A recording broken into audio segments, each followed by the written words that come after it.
நண்பர்களே, தோழர்களே, தமிழ்நாடு அறிவியல் இயக்கம் கள்ளக்குறிச்சி மாவட்டம் தொடர் நேரலையில் 449ஆம் அமர்வு. இன்றும் கூட சமூகத்தில் பெரிய தாக்கங்களை ஏற்படுத்திய திரைப்படங்களை அவ்வப்போது நம்முடைய நிகழ்வில் பேசுகிறோம். அவ்வாறான உலகம் முழுவதும் நடன புயலாக விளங்கி ஒரு கருப்பின மக்களிடையே ஒரு புரட்சிகரமான பாடலை மூலம் மக்கள் எழுச்சி உருவாக்கிய மைக்கேல் ஜாக்சனுடைய பயோபிக் பேசுகிற ஒரு திரைப்படம் தான் மைக்கேல்.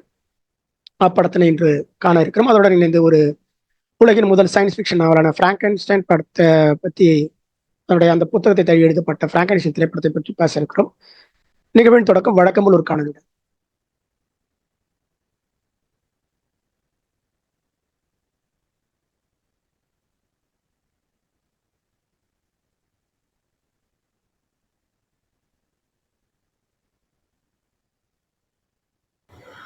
அறிவோம், தெளிவோம். இரவு தூக்கம், பகல் தூக்கம், இவற்றில் எது சிறந்தது? நமது உடலில் உள்ள உயிரியல் கடிகாரத்தின்படி நமது மூளை இயற்கையான இருளையும் வெளிச்சத்தையும் வைத்தே உடலை இயங்கச் செய்கிறது. நள்ளிரவில் சுரக்கும் மெலட்டோனின் என்ற ஹார்மோன் உடலின் நச்சுக்களை நீக்கி செல்களை புதுப்பிக்கிறது. இது பகல் தூக்கத்தில் சாத்தியமில்லை. பகலில் 15 நிமிட தூக்கம் மூளைக்கு சுறுசுறுப்பை தரும். ஆனால் மணிக்கணக்கில் தூங்கினால் உடல் பருமன், நீரிழிவு நோய்க்கே வழிவகுக்கும். ஆரோக்கியமான வாழ்விற்கு 7 மணி நேரம் முதல் 8 மணி நேரம் இரவு தூக்கமே சிறந்தது. நன்றி.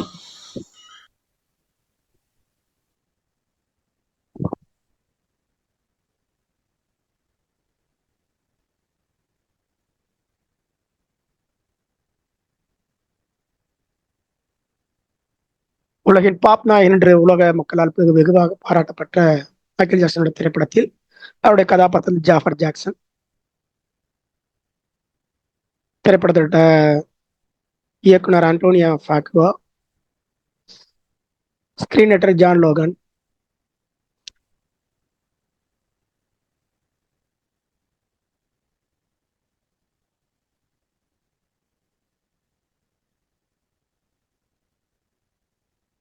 உங்களுடைய திரைப்படம் குறித்து பேச இருக்கிற ஆயிஷா.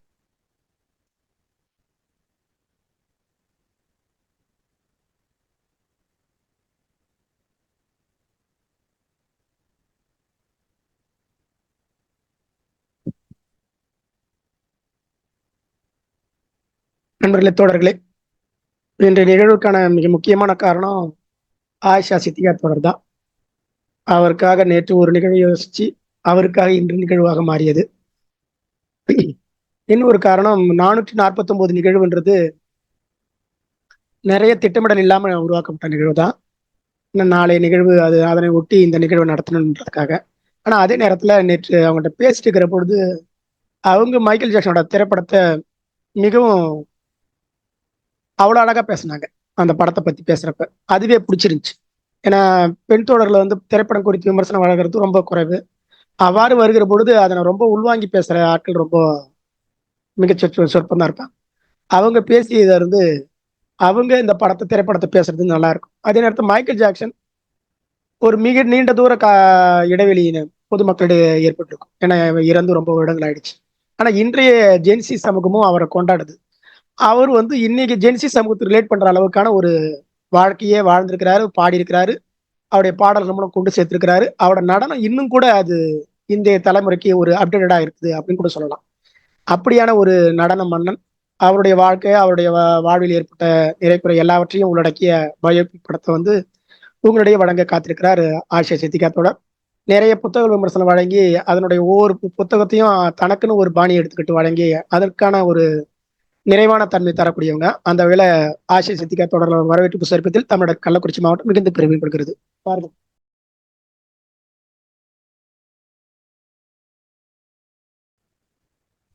மைக்கேல்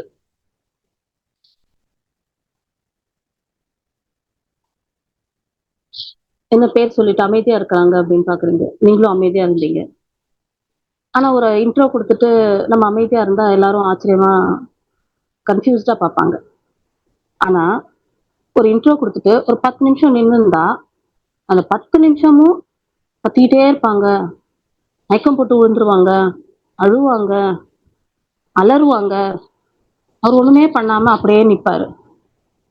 அது எப்படி சாத்தியம் அப்படின்னு சொல்லிட்டு ஆராயர் தான் இதோட இந்த சீரீஸோட இதோட ஆரம்பமா இருக்கும்னு நினைக்கிறேன். இந்த திரைப்படங்கள் இன்னும் நிறைய வரும் அப்படின்னு பார்ட் 2 அப்படின்ற மாதிரி கேள்விப்பட்டேன். சோ இந்த பேருக்கு பின்னாடி என்ன இருக்கு? ஃபர்ஸ்ட் நம்ம ஒரு துறையில ரொம்ப சிறந்தவர்களை நம்ம என்னன்னு சொல்றோம்? லெஜண்ட், மாஸ்டர்ன்னு சொல்லுவோம், கிங்னு சொல்லுவோம், காடுன்னு சொல்லுவோம், லெஜெண்ட்னு சொல்லுவோம். இந்த வார்த்தைகள்லாம் ஒரு வார்த்தைக்கும் ஒரு அர்த்தம் இருக்கும் இல்லையா? இப்போ மாஸ்டர்னா ஓகே, நிறைய இதுல ரொம்ப அந்த திறமையில ரொம்ப கெட்டிக்காரவங்க. ஓகே, கிங்னா அடிக்க முடியாதவங்க. இந்த லெஜெண்ட்னு ஒரு வார்த்தை இருந்தது. இது நான் யோசிச்சுட்டே இருந்தேன், இது லெஜெண்ட்னா என்ன? ரொம்ப திறமையானவங்களா? அதுக்கு ஒரு வார்த்தை இருக்கு. ரொம்ப பேஷனேட்டா? அதுக்கும் ஒரு வார்த்தை இருக்கு. இது லெஜெண்ட்னா என்னவா இருக்கும் அப்படின்னு யோசிக்கும் பொழுது அந்த இடத்த நிரப்பவே முடியாது. ஒரு குறிப்பிட்ட காலம், ரொம்ப வருஷங்கள் போயும் அவரு இல்ல அந்த இடத்துல இல்லாத போதும் அவரை பத்தி பேசுறது நமக்கு பெருமையா இருக்கு. அவரை பத்தி பேசினா நம்ம ஃபேமஸ் ஆயிடுறோம். அவரை பத்தி பேசினா நம்ம இன்டெலிஜென்ட் நினைச்சுப்பாங்க ஜனங்க. அவரோடது ஏதாவது காப்பி பண்ணா நம்ம பெரிய ஆளு அப்படின்னு ஒருத்தரால நிரூபிக்க முடியும்னா அதுதான் லெஜெண்ட் அப்படின்னு நான் நினைக்கிறேன். அந்த வகையில அன்ரீப்ளேசபிள் ஒரு லெஜெண்ட் தான் நம்ம மைக்கேல். இப்ப தோழர் நான் பேசும்போது சொல்லிட்டு இருக்கும்போது கொஞ்ச நேரத்துக்கு முன்னாடி எனக்கு குரல் சரியில்லை. எனக்கு 3 நாளா ஹை ஃபீவர். பேசும்போது என் குரல் மைக்கேல் மாதிரி கேட்டுட்டு இருந்துச்சு. அந்த படத்துல நடிக்கும்போது ஜாஃபர் சொன்ன ஒரு டயலாக் இருக்கு. அவர் அந்த த்ரில்லர் இது நடிக்கும் பொழுது அன்னைக்கும் ஒரிஜினல் த்ரில்லர் எடுக்கும் பொழுதும் ஃபுல் மூன், அண்ட் இன்னைக்கு அதை நம்ம ஷூட் பண்ணும் பொழுதும் ஃபுல் மூனா இருந்தது. மைக்கேல் மேஜிக் அப்படின்னு சொல்லியிருந்தாரு அவர். அதே மாதிரிதான் அவர் மேஜிக் மாதிரி உடம்பு சரியில்லை, குரல் மாறி இருக்கு, எல்லாமே இருக்கு அப்படின்ற மாதிரி இருக்கு. இதுக்கே நம்மளால முடியலையே, இந்த மனுஷன் எப்படி இருந்தாரு, எப்படி இதெல்லாம் பண்ணாரு, எப்படி இப்படி எல்லாம் இருக்க முடியும் ஒருத்தரால, எப்படி இப்படி எல்லாம் அந்த உச்சியில இருந்து டவுன்ஃபால் ஆக முடியும் அப்படின்றது ஒரு மிகப்பெரிய விஷயம். 17 வருஷம் ஆயிடுச்சு, இருந்தாலும் அவரோட அரியணை இன்னும் காலியா இருக்கு. அது கிட்ட கூட யாராலையும் போக முடியல. எல்லாருமே இதை பத்தி இந்த ஒரு 3 days நான் படம் பார்த்துட்டு வந்ததுல இருந்து என் வீடியோ ஃபுல்லா எம்ஜியோட வீடியோஸ் தான் வந்துகிட்டே இருந்தது. நானும் நினைச்சேன், என்னடா டிக்கெட் எடுத்தாலே நமக்கு வீடியோ வந்துருமோ, நம்ம ஒரு முறை ஆன் பண்ணதுக்கே வந்துருச்சு அப்படின்னு. ஃபுல்லா இதேதான் எல்லாருமே பேசிட்டு இருக்காங்க. நம்மளும் பேசினா பெரிய ஆள் ஆயிடுவோம் அப்படின்ற மாதிரி இருக்கு. ரொம்ப சந்தோஷமா இருக்கு அதை பார்க்கும்போது. அந்த ஒரு இறால நம்ம வாழறோம் அப்படின்னும் போது அது ஒரு பெரிய சந்தோஷமா இருந்தது. இன்னைக்கும் அவரோட வசூல யாரும் பீட் பண்ண முடியாதுன்ற அளவுக்கு ஒருத்தர் பண்றாரு. அவரோட பயோபிக் உலக சாதனைகள்ல முதலிடம் வந்திருக்கு, அடிச்சு உடைச்சிருச்சு பாக்ஸ் ஆஃபீஸ் அப்படின்னும் போது ரிமார்க்கபிள். ஸோ படத்துக்குள்ள நம்ம போகும்போது ஒரு முதல் சீன் ஆரம்பிக்குது. அந்த சீன்ல எம்ஜேயோட பேக் போஸ்ட் காட்டுவாங்க. அப்படியே நடந்து போற மாதிரி, அப்படியே நிக்கிற மாதிரி, கொஞ்சம் வார்ம் அப் பண்ற மாதிரி இருக்கும் ஒரு சீனு. அதுல இருந்து அவரோட சைல்ட்ஹுட்டுக்கு படம் போயிடுது. சைல்ட்ஹுட்ல அவரோட 5 வயசுல அவரோட பயணம் ஸ்டார்ட் ஆகுது அப்படின்ற ஒரு முதல் சீன். அந்த சீன்ல பாத்தீங்கன்னா அவரு அழகா பாடுவாரு, அழகா ஆடுவாரு. மற்ற அவங்களோட ஜாக்சன் 5 அப்படிங்கிற ஒரு டீம், அவங்க பசங்க, அவங்களோட வீட்டுல இருக்கிற அவங்களோட ஓன் பசங்களை வச்சு அவங்க அப்பா ஒரு பேண்ட் ரெடி பண்றாரு. அந்த பேண்டை வச்சு அதுதான் அவங்களோட ஏர்னிங்கா இருக்கு. மற்றபடி பெருசா அந்த குடும்பத்துக்கான வருமானம் எதுவும் இல்லாத மாதிரியும் அந்த பேண்டை வச்சுதான் அவங்க இது பண்ணிட்டு இருக்காங்க. அந்த பசங்களை வச்சு ரெடி பண்றாரு. மத்தவங்க எல்லாமே 4 பேரும் பெருசா இருக்காங்க. இந்த ஒரு குட்டி பையன் மட்டும் நடுவில் நின்று ஆடிட்டு இருக்கு. அதுக்கு 5 வயசு. 5 வயசு குழந்தை என்ன பாடும், என்ன ஆடும் அப்படின்னு பார்த்தா அந்த குழந்தை ரொம்ப அழகா ஆடுது, ரொம்ப அழகா பாடுது. அந்த எக்ஸ்பிரஷன், அது பயங்கர எக்ஸ்பிரஷனோட அந்த குழந்தை அந்த பாட்டுல அவ்வளோ சந்தோஷமா அதை என்ஜாய் பண்ணுது. அட் த சேம் டைம் அந்த குழந்தைக்கு ரெஸ்ட் இல்லை. No Christmas, no birthdays. இது அவர் சொன்ன ஒரு டயலாக் லாஸ்ட் அவரோட வாழ்க்கையில ஒரு சொன்ன இன்டர்வியூல சொன்னார். அதே மாதிரி no Christmas, no birthdays, no rest அப்படின்னு அந்த குழந்தை போயிட்டு இருக்கு. ஸ்கூலுக்கு போயிட்டு வந்தோடனே அதுக்கப்புறமும் அப்படின்ட்டு ராத்திரி ஃபுல்லா அவனுக்கு ரிஹர்சல் போயிட்டே இருக்கு. இந்த மூமெண்ட் நீ சரியா செய்யல, இந்த மூமெண்ட் நீ பாடல, இது கொஞ்சம் ஒழுங்கா பண்ணணும், அது திருப்பி பாடு, திருப்பி பாடு, திருப்பி பாடு, திருப்பி பாடு அப்படின்னு சொல்லிட்டு அவங்க அப்பா பண்ற ஒரு டார்ச்சர் மாதிரி ஒரு சீனோட தான் அது ஸ்டார்ட் ஆகுது. அப்போ 5 வயசுல ஒரு குழந்தைக்கு புகழ் கிடைக்குது. இது முதல் இது நம்ம கவனிக்க வேண்டிய விஷயம். கடைசியில் நம்ம கலந்துரையாடும் பொழுது இதை பத்தி நம்ம பேசணுன்ற முதல் கட்டம் வந்து ஒரு 5 வயசு குழந்தை. 5 வயசுனா என்ன இருக்கும்? 1வது படிக்கிற குழந்தை. 1வது படிக்கிற குழந்தை ஒரு ஸ்டேஜ் ஷோ பண்ணுது. ஒரு ஸ்டேஜ் ஷோல அது நல்லா பண்ணலன்ட்டு அடி வாங்குது. ரிஹர்சலுக்கு மேல ரிஹர்சல் நைட் வரைக்கும் ஓடிக்கிட்டே இருக்கு. இப்படி ஒரு சூழ்நிலையில அந்த குழந்தை வளருது. மத்தவங்க அவங்க கூட இருக்கிற அந்த க்ரூ மெம்பர்ஸ் பாத்தீங்கன்னா 4 பேரும் பெரியவங்களா இருக்காங்க. 5 பேரும் ஏறக்குறைய ஒரு வயசு இருந்தா கூட தெரிஞ்சிருக்காதுன்னு தோணுச்சு எனக்கு.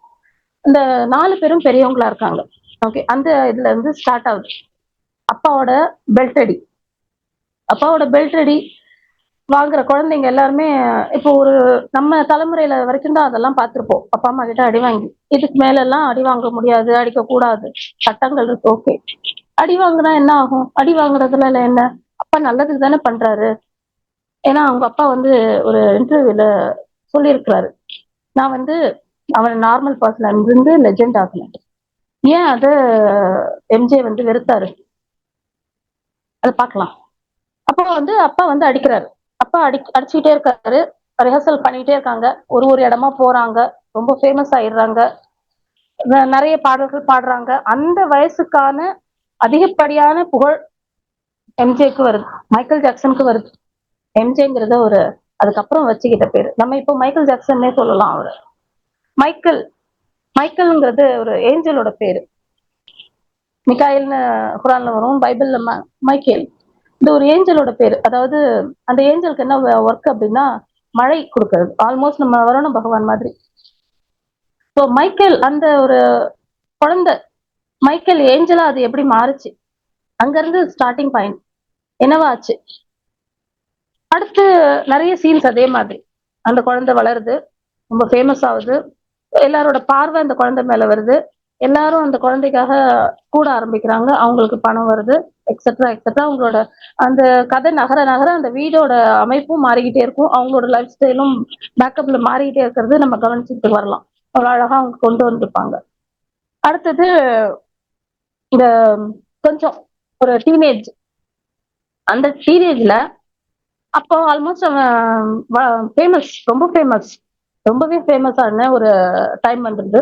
இந்த டீனேஜ்க்கு முன்னாடி கொஞ்சம் அப்போ ஒரு சீனு, அவரு ட்விஸ்டர் கேம் வாங்கிட்டு வருவார். எம்ஜே வாங்கிட்டு வந்துட்டு கூட அவங்க பிரதர்ஸ் வந்து பேஸ்கெட் பால் விளையாடிட்டு இருப்பாங்க, அவங்கள கூப்பிடுவாரு, வாங்க விளையாடலாம் அப்படின்னு சொல்லிட்டு. நீ இன்னும் வளர்ந்த குழந்தையாவே இருக்கா அப்படின்னு சொல்லிட்டு அவங்க கிண்டல் பண்ணிட்டு அவங்க பேஸ்கெட் பால் விளையாட ஆரம்பிச்சிருவாங்க. இந்த குழந்தை தனியா, அந்த பையன் வந்து அவங்களோட சேராம சிரிச்சுக்கிட்டே வந்துருவான். ஆனா அந்த படம் முழுக்கவே ஒரு விஷயம் எனக்கு ரொம்ப இதுவா இருந்தது, என்ன அப்படின்னா அந்த சிரிப்பு தான். அந்த ஸ்மைலிங் ஃபேஸ்க்கு பின்னாடி என்னென்ன இருந்தது அப்படின்னு சொல்லிட்டு உலகம் ஜட்ஜ் பண்ணவே இல்லை. அந்த ஸ்மைல், சிரிச்சுக்கிட்டு பழக்கம் போல வந்துருவான். வந்துட்டு அந்த ட்விஸ்டர் வச்சுட்டு விளையாடாம வச்சிருவாங்க. ஏன்னா அவங்கதான் வரலையே, அதோட போயிடுச்சு. ஸோ அந்த குழந்தைக்கு கம்பேனியன்ஸ் இல்லை, அவன் வயசுல அவனோட இதுல யாருமே இல்லை. அந்த 4 பேரும் இவனை சேர்த்துக்கவே இல்லை. இது ஒரு ஏஜ் கேப்லயே காட்டுற மாதிரி இருக்கு. ஒரு ஏஜ் கேப்ல இருந்த குழந்தைங்களோட மனநிலை அதுல வந்து ரொம்ப தெளிவா இருந்த மாதிரி தோணுச்சு எனக்கு. ஒரு ஒரு 10 இயர்ஸ் கேப்ல இருந்தாலே அந்த குழந்தைங்க ஒட்டாது, உன்னோட ஒண்ணு விளையாடாது, உன்னோட வந்து இது பண்ணாது. ஏன்னா ஃபார் எக்ஸாம்பிள் என்னோட இதுவே அப்படிதான். என்னோட அண்ணா அக்கா வந்து என்னை விட 13 10 வயசு பெரியவங்க. என்னோட குழந்தை பருவத்துல என் கூட விளையாடவோ இந்த கம்பேனியனும் யாரும் இருக்க மாட்டாங்க, நான் தனியா இருப்பேன் வீட்டுல. சோ அந்த இது வந்து எனக்கு நல்லாவே புரிஞ்சுது. அவங்களோட நம்மளால சேர முடியாது, அவங்க நம்மள சேர்த்துக்க மாட்டாங்க, நம்ம கூட சேர்ற மாதிரி யாரும் இருக்க மாட்டாங்க. ஸோ அந்த ஒரு கேப் இருக்கு பாருங்க. அது வந்து ஒரு பார்வையிலேயே அந்த சீன்ல சொல்லியிருப்பாங்க. நத்திங், அவ்வளவுதான். கேட்பாரு, அவங்க வரமாட்டாங்க, விளையாடிட்டு இருப்பாங்க, அவர் வந்துருவார். அடுத்து ஒரு சீன்ல வந்து இந்த பபிள்ஸ், அந்த இது கூட்டு வருவாரு, சிம்பான்சி. அவரு ரொம்ப ஃபேமஸ் ஆயிடுவாரு. ஃபேமஸ் ஆன பிறகு முதல் வேலையா அவர் என்ன பண்ணுவார் அப்படின்னு சொன்னா, அவரோட முகத்தை அறுவை சிகிச்சை பண்ணி அந்த மூக்கை இதுவாக்குவாரு. சின்னதாக்குவாரு. டாக்டர் கிட்ட போயிட்டு சொல்லுவார். சொல்லும்போது என்ன சொல்லுவாருன்னா, எதுக்காக பண்ற அப்படின்னும் பொழுது, எங்க அப்பா வந்து என்ன வந்து பெரிய மூக்கு அப்படின்னு கிண்டல் பண்றாரு. ஒரு குழந்தைக்கு அந்த அந்த வயசுல அந்த உடல் ரீதியான ஒரு இது சொல்லும் பொழுது, பாடி ஷேமிங் பண்ணும் பொழுது அது எப்படி ஆகுது, அதுவும் குடும்ப உறுப்பினர்களே செய்யும் பொழுது எந்த விதத்துல தாக்கத்தை கொடுக்குது. அவர் போய் அந்த முக சீரமைப்பை பண்ணிட்டு வருவார். ஒரு வாழ்நாள் பூரா இந்த சீரமைப்புகளை, முக சீரமைப்பு, நிற சீரமைப்பு, உருவ சீரமைப்புன்னு அவர் பண்ணிக்கிட்டே இருந்த மாதிரி இருந்தது. அதுதான் ஸ்டார்டிங்கா இருந்தது. ரெண்டாவது சீன், முதல்ல அந்த குழந்தையோட ரிஹர்சல் சீன், ரெண்டாவது இந்த பிளாஸ்டிக் சர்ஜரி அந்த முகத்தை பண்ணிட்டு வந்து அந்த உள்ள வரும்போது பயந்துகிட்டே வருவான். எங்க எல்லாரும் பாத்திர போறாங்களோ அப்படின்னு சொல்லிட்டு முகத்தை மூடிக்கிட்டு இப்படியே பண்ணிக்கிட்டே உள்ள வரும்போது அவங்க அப்பா கூப்பிடுவாரு. யார்கிட்ட மாட்டக்கூடாதுன்னு நினைச்சோமோ கரெக்டா அவங்க கிட்டே போய் மாட்ட மாதிரி இருக்கும். அவங்க அப்பா திரும்ப திரும்ப அப்படின்னு சொல்லும்போது ரொம்ப ஒரு ஷையா ஃபீல் பண்ணி அப்படியே திரும்புவாரு. திரும்பும்போது அவங்க அப்பா பார்த்துட்டு என்ன பண்ணி வச்சிருக்க அப்படின்னு சிரிப்பு வந்துடும். அவருக்கு ஒரு மாதிரி பார்ப்பாரு. அந்த பார்வையை வந்து ரொம்ப ரொம்ப மட்டப்படுத்துற மாதிரி இருக்கும் அந்த பார்வை. என்ன பண்ணாலும் நீ இவ்வளவுதான், அவ்வளவுதான் அப்படின்ற மாதிரி அந்த பார்வையிலே இருக்கும். ஸோ அவரு என்ன சொல்லுவாரு, என்னோட சைனஸ் ப்ராப்ளத்தினால இது மாதிரி நான் பண்ணியிருக்கேன், அதனால அப்படி அப்படின்னு சொல்லிடுவாரு. உண்மையை கூட அவர் அதை சொல்ல மாட்டாரு. என்ன எதுக்காக பண்ணியிருக்கேன் அப்படின்னு கூட அவரு சொல்ல மாட்டாரு. அந்த மாதிரி ஒரு ஆஹ் முகச்சீரமைப்பு பண்ணிட்டு வந்துட்டு அதை கண்ணாடியில பார்த்து பார்த்து சந்தோஷப்பட்டுட்டு இருப்பாரு. கண்ணாடியில அது அந்த இது சரியான பிறகு அதை பார்த்துட்டு ரொம்ப சந்தோஷப்பட்டுக்கிட்டு அந்த மூக்கு எப்படி இருக்கு, நம்மளுக்கு சின்னதாயிடுச்சு, நமக்கு பெரிய மூக்கு வந்து சின்னதாயிடுச்சு அப்படின்னு சொல்லிட்டு ஒரு சந்தோஷப்பட்டுட்டு இருப்பாரு. அதுக்கப்புறம் அந்த வந்து அந்த டீனேஜ்ல அவருக்கு அதுல ஒரு லோன்லினஸ், அதுல அவங்க பேரண்ட்ஸோ யாருமே, ஒரு பெரிய ஃபேமிலி, ஒரு 10 பிள்ளைங்க இருக்கும்போது மேல இருக்க பிள்ளைங்களும் கீழே இருக்க பிள்ளைங்களும் ஆட்டோமேட்டிக்கலா அது தனியா பிரிஞ்சிடும். அதே மாதிரி இருந்த போது இவரு அந்த சிம்பான்சி கூப்பிட்டு வர சீனு, அவர் வந்து எல்லாருமே ஃபேமிலியை வந்து வெளில கூப்பிடுவாரு. கூட்டிட்டு வந்துட்டு நீங்க வந்து வாங்க, வெளியில வாங்க, கொஞ்சம் பாருங்க, சீக்கிரம் வாங்க அப்படின்னு சொல்லும்போது எல்லாருமே ஆசையா என்னமோ காட்டுறாரு அப்படின்னு சொல்லிட்டு எல்லாரும் வெளில ஓடி வருவாங்க. ஓடி வரும்பொழுது பார்த்தா ஆசையா பார்த்துட்டு இருக்கும்போது ஒரு வேன் வந்து நிற்கும். இவர் ரொம்ப ஆசையா பார்த்துட்டு இருப்பாரு. அந்த வேன்ல இருந்து ஒரு சின்ன சிம்பான்சி இறங்கும் குட்டியா. அதுக்கு ஒரு டயப்பர் எல்லாம் போட்டு வச்சிருப்பாங்க. அது அழகா வரும். வந்த உடனே அந்த அந்த அந்த சிம்பான்சி பார்க்கும்போது மைக்கேல் ஜாக்சனோட முகத்துல பார்க்கணும் அந்த சந்தோஷம், அந்த எதையோ எதையோ அச்சீவ் பண்ண மாதிரி இருக்கும். எதையோ ரொம்ப பெரிய விஷயத்தை அச்சீவ் பண்ண மாதிரி இருக்கும். அந்த ஃபர்ஸ்ட் ஸ்மைல் அவ்வளோ ஆத்மார்த்தமான ஒரு ஸ்மைல் இருக்கும் அந்த அந்த கண்கள்ல. இந்த சிம்பான்சி வரதை பார்த்துட்டு மத்தவங்க எல்லாரும் பயங்கர சிரிக்க ஆரம்பிச்சிருவாங்க. ஒரு மாதிரி ஆயிடுவாங்க. என்னடா இது, என்னடா இவன் வேற வேலையே கிடையாது இவனுக்கு, அதே இது எண்ணம் தான், இவனுக்கு வேற வேலையே கிடையாது. எப்பவுமே நம்ம வீடு நம்மள அப்படிதான் பார்ப்போம். நம்ம வீட்டுக்கு நம்ம அப்படிதான் இருப்போம். நம்ம ஊருக்கு நம்ம அப்படிதான் இருப்போம். நம்ம சொந்தக்காரங்களுக்கு நம்ம அப்படிதான் இருப்போம். லெஜெண்ட்னு உலகமே சொன்னாலும் நம்ம நம்ம வீட்டை பொறுத்த வரைக்கும் நம்ம அப்படிதான் இருப்போம். ஸோ அதே மாதிரி ஒரு பார்வையே பாக்குறாங்க எல்லாரும். பார்த்துட்டு இருக்கும்பொழுது அதை பத்தி அவன் எம்ஜே கவலவே படல, மைக்கேல் கவலவே படல. அந்த இதை வந்து தூக்கிக்கிறாரு. ஆக்சுவலி அந்த சீன்ல வந்து பின்னாடி நம்ம சொல்லும் பொழுது நான் சொல்றேன், இப்போ வேண்டாம். கொண்டு வந்து எடுத்துப்பாரு. அப்போ உங்க அண்ணன் சொல்லுவாரு, வெல்கம் டு த ஃபேமிலி அப்படின்னு சொல்லிட்டு ஒரு நமட்டு சிரிப்பு அப்படின்னு சிரிப்பாரு. அந்த ஒரு டைலாக் வந்து எனக்கு ரொம்பவே யோசிக்க வச்சுது. வெல்கம் டு அவர் ஃபேமிலி அப்படின்னா என்ன சொல்ல வர்றாரு அவரு? நம்மளும் விலங்குகள் ஃபேமிலி அப்படின்னு சொல்ல வர்றாரா, நம்மளும் ஒன்ன மாதிரிதான் இருக்கிறோம் அப்படின்னு சொல்ல வர்றாரா, இல்ல ஏற்கனவே இங்க ரொம்ப ஏடா கூட சர்க்கஸ் ஓடிட்டு இருக்கு, நீயும் வந்து ஜாயிண்டா அப்படின்னு சொல்ல வர்றாரா, என்ன சொல்ல வர்றாரு? வெல்கம் டு த ஃபேமிலின்னா அவர் என்ன சொல்ல வர்றாரு? ஏன்னா அவர் ஃபேமிலி மெம்பரா அவர் கண்டிப்பா ஏத்துக்கல, கண்டிப்பா அந்த இதை திரும்பி கூட பார்க்கல. அப்ப அந்த வார்த்தைக்கு அர்த்தம் என்னவா இருந்தது? What ever it is. ஆனா அந்த வார்த்தை ரொம்ப யோசிக்க வச்சுது. உண்மையிலேயே வெல்கம் டு அவர் ஃபேமிலி தான் அது. அந்த சிம்பன்சி வந்த பிறகு, சிம்பன்சி நான் சொல்லிக்கிட்டே இருக்கும்போது, இது சிம்பன்சி சிம்பன்சின்னு சொல்லிட்டு இருக்கும்போது என் மகன் சொன்னான், சிம்பன்சின்னு சொல்லாது, அதுக்கு பேர் பபுள், பபுள்னு சொல்லு அப்படின்னு சொன்னான். ஸோ அவளோட ஆசையமா நான் பபுளே இனிமே சொல்றேன். பபுள் வந்த உடனே அந்த பபுளை பார்த்துட்டு அவங்க அம்மா சொல்றாங்க, நீ என்ன நினைக்கிற, இது இது விலங்கு இனத்தை சேர்ந்தது இல்லையா, மனுஷங்களோட இது இருக்க முடியாது இல்லையா, இந்த இடத்துல இது இருக்க முடியாது இல்லையா, இது எப்படி அப்படின்ற அவங்க அம்மா கேட்கும்பொழுது, நான் பாத்துக்கிறேன், நான் பாத்துக்கிறேன் அதை, நீங்க அதை பத்தி கவலைப்படாதீங்க அப்படின்னு சொல்லிட்டு ரொம்ப சந்தோஷமா அதை கட்டி பிடிச்சிக்கிட்டு மைக்கேல் நின்றுட்டு இருப்போம். ஸோ ஒரு வார்த்தை சொல்லுவான் அவங்க அப்பாவை பார்த்து. அவங்க அப்பா ரொம்ப கேவலமா பார்த்துட்டு இருப்பாரு வழக்கமா. பார்த்துட்டு இருக்கும்போது பபுல கட்டி பிடிச்சிக்கிட்டு ரொம்ப கட்டி பிடிச்சிக்கிட்டு, அது இது நான் நீ என்ன பண்ணாலும் நான் விட மாட்டேன் அப்படின்ற மாதிரி இருக்கும் அந்த அணைப்பு. நீ என்ன சொன்னாலும் நான் அதை பத்தி இது பண்ணிக்க மாட்டேன் அப்படின்னு சொல்லிட்டு அவரு அந்த அவங்க அப்பாக்கு முதல் முறையா அப்போசிட்டா ஒரு விஷயம் பண்ணிட்ட அச்சீவ்மெண்ட்ல அவர் பேசுற மாதிரி அவர் காட்டுவாரு. சிம்ஸ்க்கு வந்து மனிதர்களை சென்ஸ் பண்ண தெரியும் அப்படின்னு சொல்லிட்டு அவங்க அப்பாவும் ஒரு மாதிரி பார்ப்பாரு.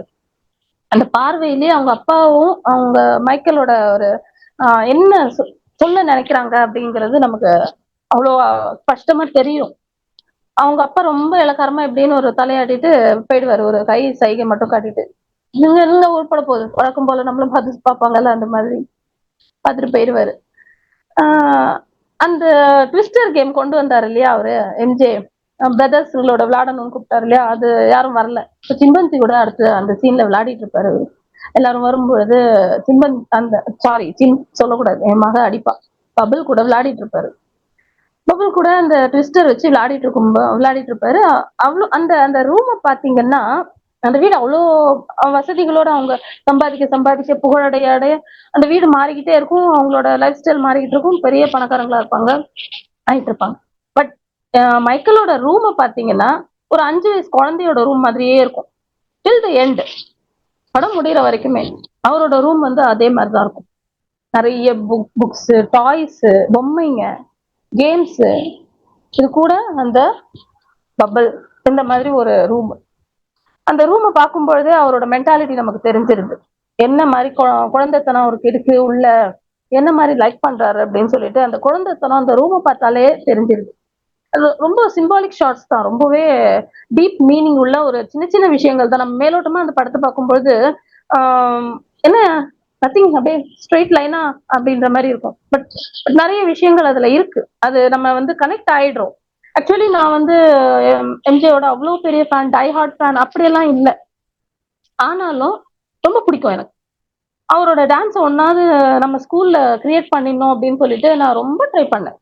ஒரு 10 இயர்ஸா ட்ரை பண்ணியும் என்னால அந்த அந்த மாதிரி ஆடுற ஒரு குழந்தைய கண்டுபிடிக்க முடியல. ஒருவேளை அந்த எப்படி ஆடினாலும் அந்த குழந்தை எனக்கு சாட்டிஸ்ஃபைடாவே இல்லை. அதுல அந்த ஃப்ளோ இல்லை, அதுல அந்த ஒரு உயிர் இல்லை அப்படின்னே எனக்கு தோணிட்டே இருக்கும். அதனால நான் அந்த இதையே ட்ராப் பண்ணிட்டேன். என்னால அது அந்த மாதிரி ஒரு விஷயத்த கண்டுபிடிக்க முடியல அப்படின்னு சொல்லிட்டு. உண்மையிலே அந்த அந்த குழந்தைக்கு எப்படிப்பட்ட ஒரு டேலண்ட் இருந்தது அப்படின்னு பார்த்தா, அது அது அந்த ஆடும்பொழுது அந்த அந்த இது பார்க்கும்பொழுது தான் என்ன மீறி நான் ஜஸ்ட் பார்த்துக்கிட்டு இருக்கேன். சும்மா இது பண்ணிட்டு இருக்கும்போது ஒரு ஒரு சீன்லயும் அவரோட ட்ரெஸ், காஸ்டியூம், அவரோட இது எல்லாம் வரும்பொழுதெல்லாம் இதெல்லாம் இப்ப பண்றாங்கல்லையே, இதெல்லாம் அப்புறம் பண்றாங்கல்லன்ற மாதிரி நமக்கு தோணிக்கிட்டே இருக்கு. ஸோ அவரோட இன்ஸ்பிரேஷனையும் அவரோட இம்பாக்டையும் மீறி நம்ம ஒரு விஷயத்த கொண்டு வரவே முடியல, ஏன் அப்படிங்கிறது எனக்கு புரிஞ்சுக்கிட்டே இருந்தது. லாஸ்ட் சீன் வர வர நான் வந்து எங்க உட்காந்துருக்கன்றது மாதிரி நான் அப்படியே போயிட்டு இருக்கேன், இப்படியே ஆயிட்டு இருக்கு. அடுத்து இதுல வந்து இன்னும் கொஞ்சம் வளர்ந்துடுறாரு. வளர்ந்துட்ட பிறகு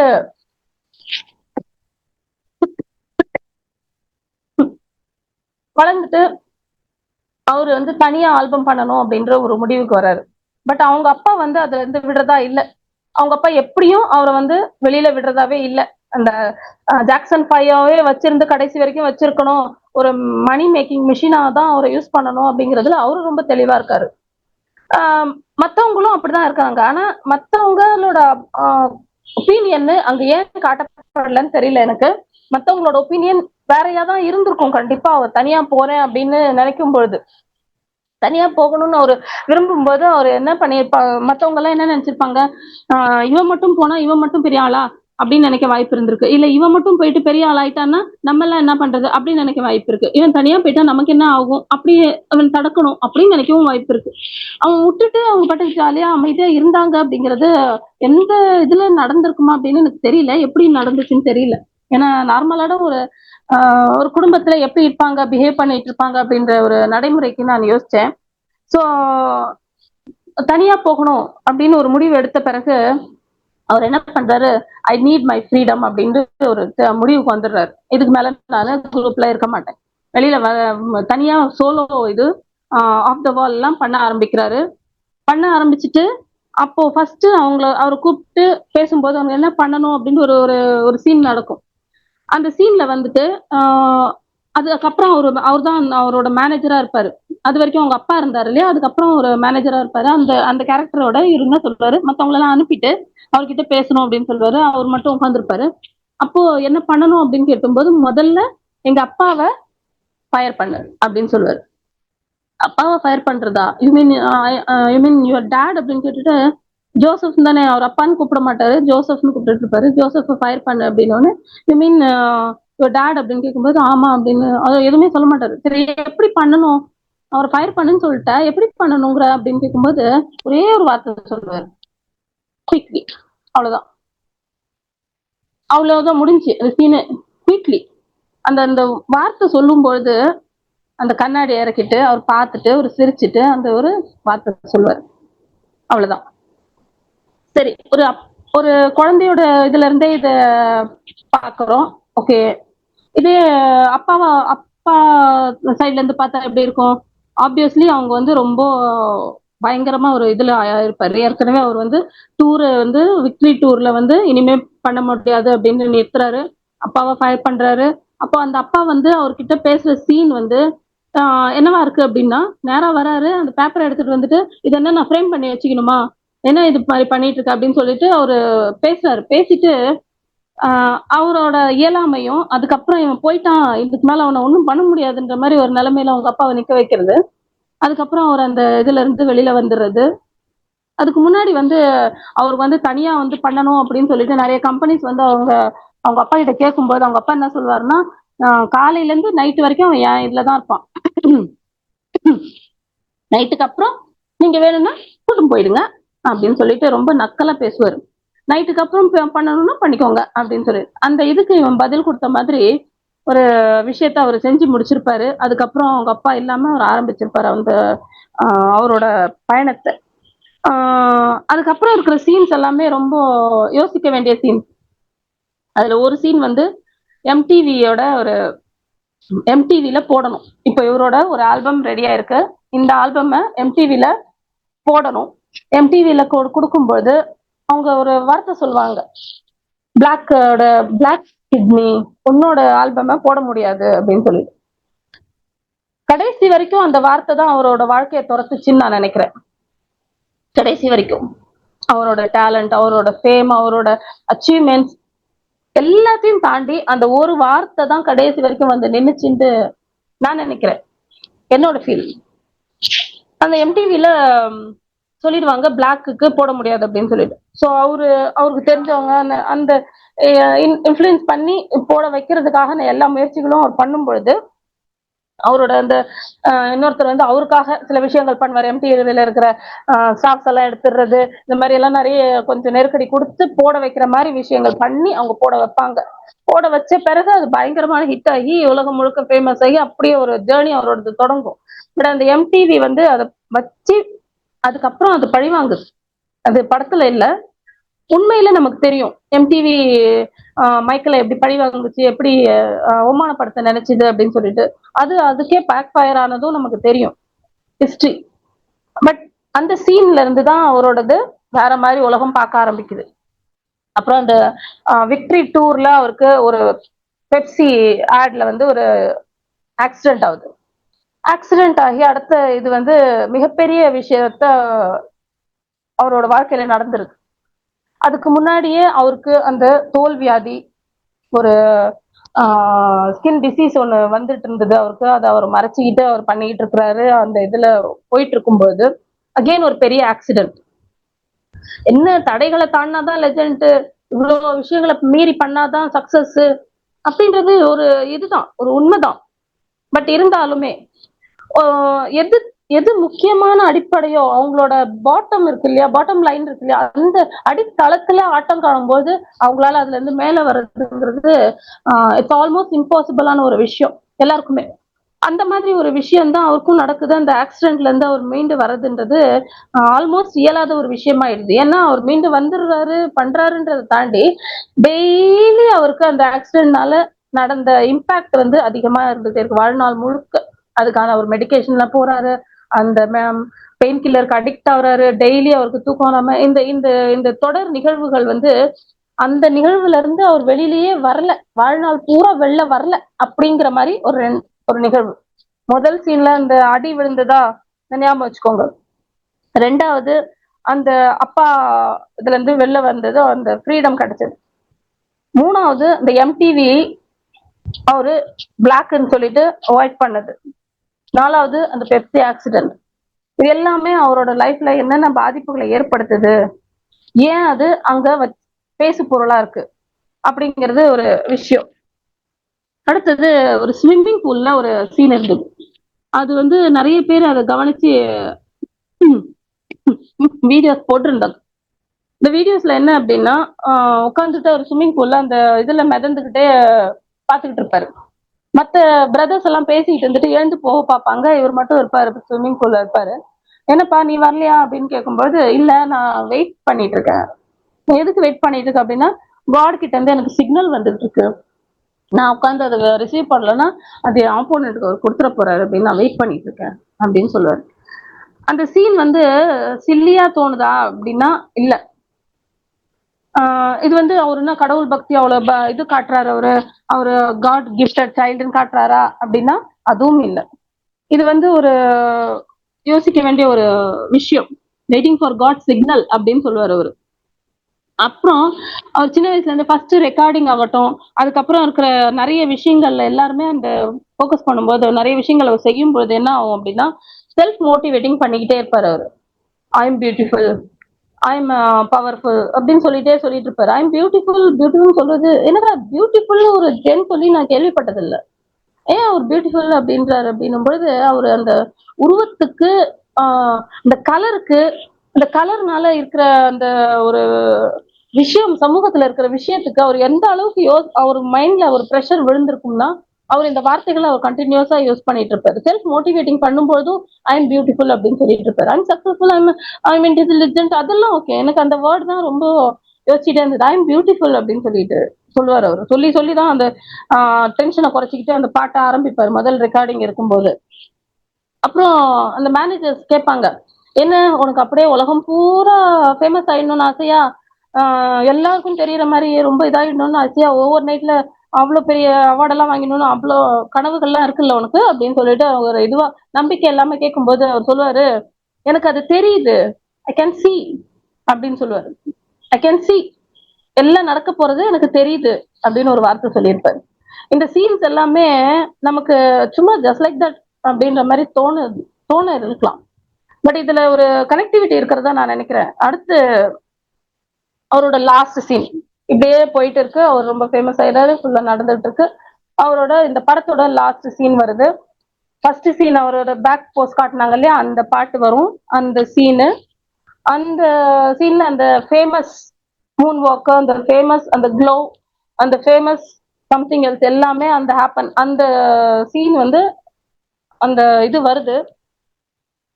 வரும்பொழுது அந்த நேரத்துல அந்த தியேட்டர்ல நான் பாக்குறேன், ஐநாக்ஸ்ல போய் நான் பாக்குறேன். அதுக்குன்னு சென்னைக்கு போய், எங்க ஊர்ல அந்த படம் ரிலீஸ் ஆகல, சென்னையில போய் ஐநாக்ஸ்ல பாத்துட்டு இருக்கேன், எல்லாமே இதே உட்காந்து பாத்துட்டு இருக்காங்க. அட் த சேம் டைம் இதே சீன் லண்டன்ல, பாரிஸ்ல, மத்த கண்ட்ரீஸ்ல எப்படி ஓடிட்டு இருக்குன்னா எல்லாம் எழுந்து குதிச்சு ஆரவாரம் பண்ணிட்டு இருக்காங்க. அமைதியா பாக்குறவங்க குதிச்சுட்டு இருக்கவங்க அமைதியா உட்காந்துட்டு இருக்காங்க. இந்த சீனையும் பார்க்கும்போது நிஜமாவே அந்த சீன் வந்து எனக்கு ரொம்ப பெரிய அப்படியே என்ன என்ன எங்க நடக்குது, எங்க இருக்கிறேன் நானுன்றது தெரியலன்ற அளவுக்கு நான் அந்த சீனோட கனெக்ட் ஆயிட்டேன். அந்த அளவுக்கு அந்த சீன்ல வந்து ஒரு இம்பாக்ட். அது போயிட்டு நின்றுட்டு அவர் திரும்பி ஒரு பார்வை பார்ப்பாரு அந்த அவரோட கேர்டேக்கர்.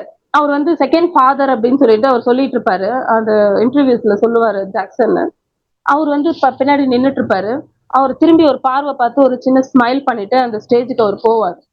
அந்த ஒரு செகண்ட்ல ஜாக்சனே உயிரோட வந்தாரு, மைக்கேல் உயிரோட வந்தாரு, அதுல அவரோட ஆவிதான் புகுந்து அதை பண்ணுச்சுன்ற மாதிரி அந்த அளவுக்கு ஒரு பேசு பொருளான ஒரு சீனா அந்த சீன் இருந்தது. அது ஒரு பெரிய ஸ்கிரீன்ல பார்க்கும் பொழுது ஒரு லைவ் கான்சர்ட் நம்ம பார்க்க முடியாம, நம்ம தலைமுறையில இருந்த ஒரு பெரிய லெஜெண்டோட ஒரு லைவ் பெர்ஃபார்மன்ஸ பார்க்க முடியல அப்படின்ற ஒரு குறை எனக்கு தீர்ந்ததா நினைச்சேன் நானு. ஒரு டிக்கெட் செலவுலயே நம்ம ஒரு கான்சர்ட் பார்த்த ஒரு ஃபீல் இருந்தது அந்த படத்துல.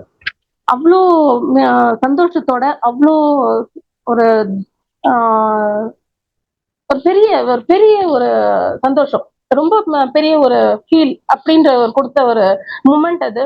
நான் அதை வீடியோ பண்ணணும்னு போன் எடுத்து வச்சுக்கிட்டு உட்காந்துட்டு அப்படியே அப்படியே பார்க்க ஆரம்பிச்சது, அப்படியே பார்த்துட்டே இருக்கேன். நானே சீட் முனிகி முனிகி போயிட்டேன். என் பொண்ணு ஆடிட்டு இருக்கான் அந்த பாட்டுக்கு, அவ பாடிட்டு இருக்கா. ஃபுல் பாட்டு அவளுக்கு மனப்பாடமா இருக்கு, பாடிட்டு இருக்கான்.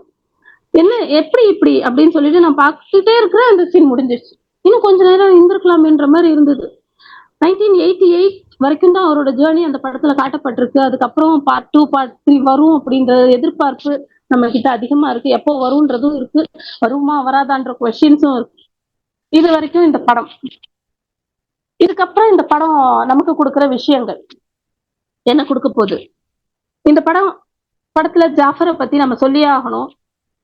அந்த இன்டர்வியூஸ்ல எல்லாம் நடக்கும் பொழுது ஜாஃபர் வந்து நார்மலா இருக்கிறாரு. டென்ஸ்ல வரும்பொழுது நார்மலா இருக்காரு, எந்த ஜுவல்ஸும் போடாம இருக்கிறாரு. அந்த பணத்தை வந்து அவரு சேரிட்டிக்கும் அந்த பபுள்ல போய் பார்த்துட்டு அந்த பபுள்ஸ்க்கு என்ன தேவையோ அது எல்லாமே அவரு அந்த பணம் மூலமா கொடுக்கணும் அப்படின்னு சொல்லிட்டு அவரு அந்த பபுள் ஆகுற வரைக்கும் கஷ்டப்படக்கூடாதுன்னு கொடுத்துட்டு இருக்காரு. அப்புறம் அந்த இதுல இருந்து அவர் பெருசா பண்ணல. ஏன் பண்ணல? நீ எப்பவுமே இன்டர்வியூக்கு வரும்பொழுது அவரோட மூவ்ஸ் ஏன் பண்ண மாட்டேங்கிறீங்க?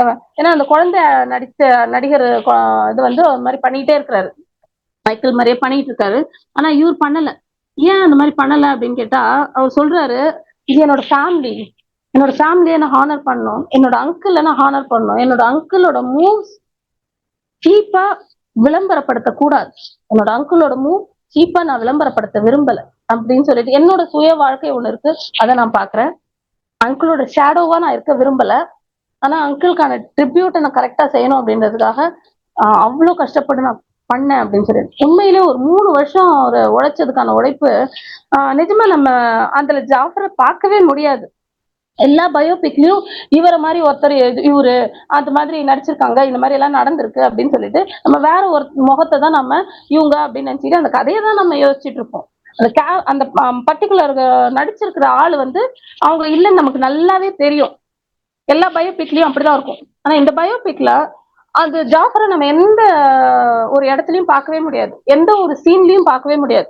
அது ஜாஃபர் இல்ல. நானே கேட்டேன் பாப்பா கிட்ட, பாப்பா இது ஒரிஜினல் எடுத்து கொஞ்சம் ஆட் பண்ணி ஓட்டிட்டாங்களோ, கொஞ்சம் கொஞ்சம் நம்ம அப்படி பண்ணுவாங்கல்ல, வீடியோஸ் தான் ஒரு இருக்குல்ல, அந்த வீடியோஸை கொஞ்சம் கனெக்ட் பண்ணிட மாட்டாங்களா?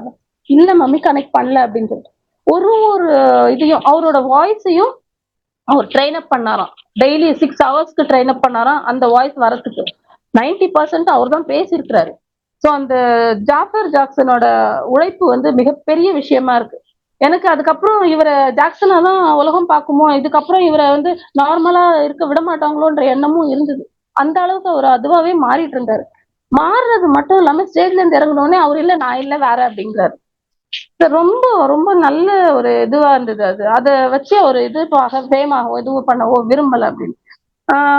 மேற்படி நம்ம நிறைய விஷயங்கள் நம்ம ஜெனட் ஜாக்சன் இல்லாதது அதெல்லாம் நம்ம பார்த்தாலும் அவங்க வந்து ட்ரிபியூட் பண்ணல, அதுக்காக மணி தான் பண்ணாங்க, மணி மேக்கிங்காக தான் ஒரு இது பண்றாங்க, அவரோட ஹானர் பண்ணல அப்படின்ற ஒரு இது இருந்தாலும், விமர்சனங்கள் இருந்தாலும், பட் 17 வருஷம் கழிச்சும் உங்களுக்கு அவரு மூலமா தான் மணி கிடைக்க முடியும்னு அவர் ஒருத்தர் நிரூபிக்கிறாருன்னா அதை விட வேற என்ன வேணும்? பண்ணிக்கிட்டோம், அவங்க அவரோட பேரை வச்சு பண்ணிக்கிட்டோம். என்ன இப்போ அந்த மாதிரி ஒரு எமோஷன் வந்து அந்த படத்துல எனக்கு தோணிட்டே இருந்தது. ஜாஃபர் வந்து ரிமார்க்கபிள். அந்த ஸ்மைல் அப்படியே அந்த ஃப்ளோ, அந்த உடம்புல அந்த ஃப்ளோ, அந்த மெனக்கெடல். மைக்கேல் ஜாக்சன் டான்ஸ் நம்ம எவ்வளவோ ஆடி பார்த்திருப்போம், எல்லாருமே ஆடி இருப்போம். நிறைய பேர் ரொம்ப சீன் காட்டியிருப்போம் காலேஜ் டேஸ்ல எல்லாம். மைக்கேல் ஜாக்சனா யாருக்கு ஆட தெரியுதோ, மூன் வாக் பண்ண தெரியுதோ, நம்ம எல்லாம் பயங்கர ஃபேமஸ் ஆயிருப்போம். பட் யார்கிட்டயும் இல்லாத ஒரு விஷயம் என்ன தெரியுங்களா? அந்த ஃப்ளோ. அதுல அப்படியே அப்படியே அந்த கை காலு இவ்வளவு இன்ச்சு அதெல்லாம் அப்படியே அதுல கரையணும்னா அது வாய்ப்பே இல்லை. யாராலையும் அப்படி ஆட முடியாதுன்றதுதான் உண்மை. அதுல 90% மேல ஜாஃபர் அதுல ஸ்கோர் பண்றாரு அப்படின்னும் பொழுது உண்மையிலே மிகப்பெரிய விஷயம் அது. மைக்கேல் ஜாக்சன் கதையில நம்ம யோசிக்க வேண்டிய விஷயத்தோட நான் இங்க நிறைவு பண்ணணும்னு நினைக்கிறேன். ரொம்ப நேரம் எடுத்துக்கிட்டேன்னு நினைக்கிறேன். ஸ்கிரீன்ல சகோ வந்துட்டாரு. ஸோ படத்தை தாண்டி நம்ம பேச வேண்டிய விஷயங்கள், ஒண்ணு அந்த குழந்தையோட ட்ராமா. குழந்தைக்கு எப்படி ட்ராமா வருது? ஏன் அப்பா அம்மா அடிச்சா இல்ல அவங்க கண்டிச்சா அது குழந்தைக்கு நல்லது தானே? ஏன் அந்த குழந்தை அப்படி ஒரு டிஸ்டர்ப் ஆகணும்? ஏன் அது சைல்டுஹுட் ட்ரோமான்னா என்ன? முதல்ல அந்த படத்தினால நமக்கு தெரிய வர்றது ஒரு விஷயம். அதுல முதல்ல சைல்டுஹுட் ட்ரோமா. அதாவது அதை பத்தி நான் கொஞ்சம் மெட்டீரியல் கலெக்ட் பண்ணும்போது பார்த்தேன். என்ன அப்படின்னா, ஒரு ட்ரோமாங்கிறது எப்படி வருது அப்படின்னா, ஒரு விஷயம் நமக்கு பிடிச்ச விஷயம் இருக்கும், அதே விஷயம் நமக்கு பயம் கொடுக்கறதாவும் இருக்கும். இது ரெண்டும் ஒரே டைம் கண்டினியூஸா நடக்கும் பொழுது அப்பதான் அந்த ட்ரோமா அப்படிங்கிற ஒரு விஷயம் தாக்குது அப்படின்னு சொல்லிட்டு சொல்றாங்க. அப்பதான் எனக்கு புரிஞ்சுது. ஓ, அப்போ அடி வாங்குறதோ இல்ல குழந்தையா இருக்கும்போது நம்ம திட்டு வாங்குறதோ ட்ரோமா இல்ல. எந்த ஒரு விஷயம் நமக்கு நம்ம பிடிச்ச விஷயம் அதுவே நமக்கு பயம் கொடுக்கறதா, அதுல நமக்கு சேஃப்டி இல்லைன்னு நம்ம மூளைக்கு நமக்கு தோணுதோ, அந்த ப்ரெஷர் ஓவர் ஆகும்போது கண்டினியூஸா பல வருஷங்கள் இது தொடரும் போது அந்த ட்ரோமா நடக்குது அப்படின்னு சொல்லிட்டு, அந்த ட்ரோமால இருந்து வெளிவரக்கூட முடியாத ஒரு பர்சனா எவ்வளோ சாதரிச்ச ஒரு பர்சன், எவ்வளோ அச்சீவ் பண்ண பர்சன், அவரோட அச்சீவ்மெண்ட் கிட்ட கூட யாரும் போக முடியாத அளவுக்கு ஒரு சாதிச்ச ஒரு பர்சன், ஆனா மனசளவுல லோன்லியான ஒரு குழந்தையாவே வாழ்ந்துடுறாரு அப்படின்னா, அந்த லோன்லினஸ்ல இருந்து அவர் வெளில வரவே முடியல அப்படின்னா, அந்த அந்த அளவுக்கு அந்த குழந்தைக்கு நடக்கிறது என்ன? எதை நம்ம பண்ணிட்டு இருக்கோம் நம்ம குழந்தைங்களுக்கு? கடைசி வரைக்கும் அவர் சொன்ன விஷயம், அவர் ஒரு பேண்ட் கட்டிட்டு இருப்பாரு கையில, மோஸ்ட்லி ரைட் ஹேண்ட்ல ஒரு பேண்ட் கட்டிட்டு இருப்பாரு. அந்த பேண்டு அவரோட ஸ்டைல் ஐக்கானா நம்ம பார்த்துட்டு இருக்கோம். அவரோட எல்லா கோட்லயும் அந்த பேண்ட் இருக்கும், கலர் கலரா அந்த பேண்ட் மாத்திட்டே இருப்பாரு. அது எதுக்கு அப்படின்னு கேட்கும்போது, நமக்கு நம்ம அதை கவனிச்சோமா என்னன்னு தெரியாது. நம்ம ஸ்டைலா தான் நம்ம இது வரைக்கும் பார்த்திருப்போம். பட் அவரோட மெசேஜ் என்னன்னா, சேவ் த சில்ட்ரன். அந்த சில்ட்ரன் சேவ் பண்ணணும்ன்றதுக்காக தான் அவர் அந்த பேண்டை கட்டி இருக்கிறதா அவர் சொல்லியிருப்பாரு. நம்ம நம்ம சுத்தி இருக்கிற சில்ட்ரன்ஸை நம்ம சேவ் பண்ணிட்டு இருக்கோமா? நம்ம நம்ம வீட்டு குழந்தைங்களுக்கு ட்ரோமா இல்லாம பார்த்துட்டு இருக்கோமா? ட்ரோமான்னா முதல்ல நமக்கு என்னன்னு தெரியுமா? அதுல இருந்து வெளிவர முடியாம ஒரு குழந்தை கஷ்டப்படும் போது எவ்வளவு டேலண்ட், எவ்வளவு அச்சீவ்மெண்ட், எவ்வளவு கிங் அப்படின்னாலும் வளர முடியல அப்படிங்கிறது நம்மளால உணர முடியுமா அப்படிங்கிறது முதல் கொஸ்டின் எம்ஜே நமக்கு கொடுத்திருக்கிறது. ரெண்டாவது, ஹீல் த வேர்ல்ட் அப்படின்னு ஒரு மெசேஜ் கொடுக்குறாரு அவரு. என்ன ஆச்சு உலகத்துக்கு? ஏன் அவர் ஹீல் பண்ண நினைச்சாரு? அவருக்கு பின்னாடி இந்த கான்ட்ரவர்சிஸ் என்ன? 1999ல நமக்கு அவுட்ஸ்டாண்டிங் ஹியூமனிடேரியன் அவார்டு நம்ம இந்தியன் பிலிம் இண்டஸ்ட்ரி கூப்பிட்டு அவருக்கு கொடுக்குது. வித்தின் 10 இயர்ஸ்ல அவரு இறக்குறாரு. அதுவும் ஹியூமனே இல்ல அவரு. இப்படி ஒரு இதுல ஒரு அவர் பேர்ல நிறைய கான்ட்ரவர்சிஸ் இது அது அப்படின்றத ஃபேஸ் பண்ணிட்டு இருக்கிற ஒரு மனிதரா இறக்குறாரு. விலங்குகள் மேல உயிரா இருக்கிற விலங்குகளை நேசிச்சு அப்படி இருந்த ஒரு மனிதர். அதுக்கப்புறம் குழந்தைகளை விலங்குகளா நடத்தினாருன்ற ஒரு அலிகேஷன்ல வரும். 8 கிராமி ஓவர் நைட்ல வாங்கின ஒரு மனுஷன். அதுக்கப்புறம் அவருக்கு உலகமே அவரு மொத்த இதுவும் அவரு பார்க்கல, அவரு நம்ம செக்யூர் பண்ணலன்ற மாதிரி ஒரு விஷயம் நடக்கு. ஒரு ஆக்சிடென்ட் ஆகி அதுக்குள்ள வர காசையும் அவரு அந்த ட்ரீட்மெண்ட்டுக்கு கொண்டு போய் கொடுக்குறாரு. அதுல ஒரு சீன் வரும். அவரு ஆக்சிடென்ட் ஆகி படுத்து கிடப்பாரு. அதுக்கப்புறம் அவரோட மேனேஜர் ஐயோ அவரால் போக முடியாது, வாரம் இந்த ஹாஸ்பிட்டலுக்கு போவாரே, அவருக்கே ஆக்சிடென்ட் ஆயிடுச்சு, இப்ப போக முடியாது அப்படின்னு நினைக்கும் பொழுது இவர் போய் பார்க்க போனா அவருக்கு முன்னாடி உட்காந்துருப்பாரு அந்த ஹாஸ்பிட்டல்ல. அந்த தலை இன்ஜூரியோடய அதுக்கு முன்னாடி அந்த குழந்தைங்களை பார்த்துட்டு உட்காந்துருப்பாரு. அப்படி ஒரு மனுஷனா இருந்தவர் என்ன விட்டுட்டு போனாரு? Save the children. நம்ம இன்ன வரைக்கும் அதை பத்தி யோசிக்கவே கிடையாது.